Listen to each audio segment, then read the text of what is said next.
This is trench warfare, and the people that are the frontline soldiers dying from it are the people affected by addiction. What I learned, addiction is not a choice that anybody makes, it's not a moral failure, it's not an ethical lapse, it's not a weakness of character, it's not a failure of will, which is how our society depicts addiction, nor is it an inherited brain disease, which is how the medical tendency is to see it. What it actually is, it's a response to human suffering.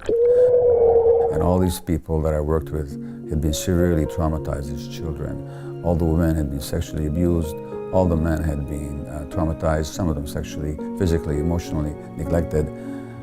And not only is that my perspective, it's also what the scientific and research literature shows. So addiction then is actually, rather than being a disease as such or a human choice, it actually is, it's an attempt to escape suffering temporarily. The media, the television, cultural depiction of addicts is usually as desperate people, but without showing why they're desperate.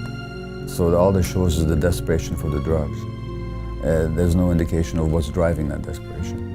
And hence you see them behaving in all kinds of dysfunctional ways. Aggressive or manipulative or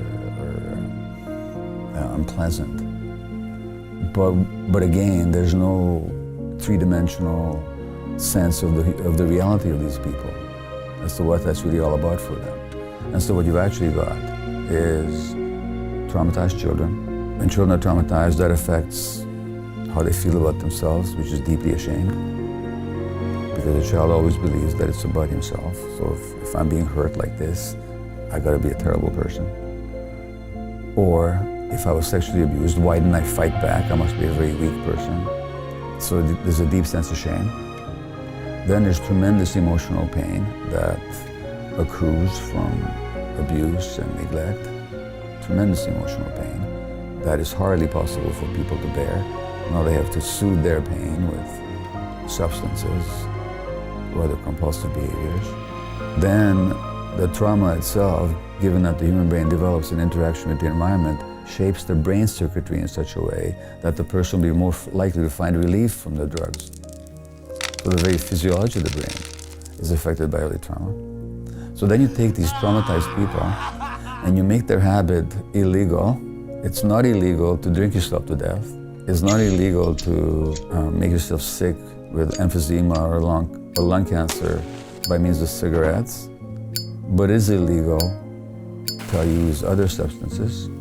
So now you take these abused, traumatized people, you place them outside the law, you put them in jails, and you hound them all their lives, treating them like criminals and bad people and failures and rejects. And then we wonder how come they don't get better.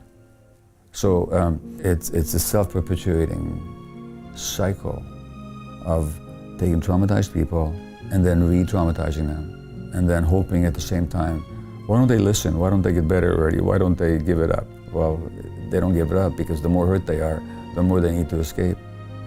So the addiction was really an attempt to solve a problem. So when you say, why do people use substances or why do they engage in addictions in general, it's because they have a problem they don't know what to do with. And if you really understand their addiction, like with yourself, we have to ask, well, what gave you so much emotional pain? And how come you didn't have the internal resources? This is not a judgment, it's simply an inquiry. How come you lacked at some point the internal resources to deal with that pain in a more creative, forward-looking way that would help you resolve the pain rather than to perpetuate it? So really what it was is that the addiction came along to help you solve a problem you had no other solutions for at the time. And that's the case for all addictions.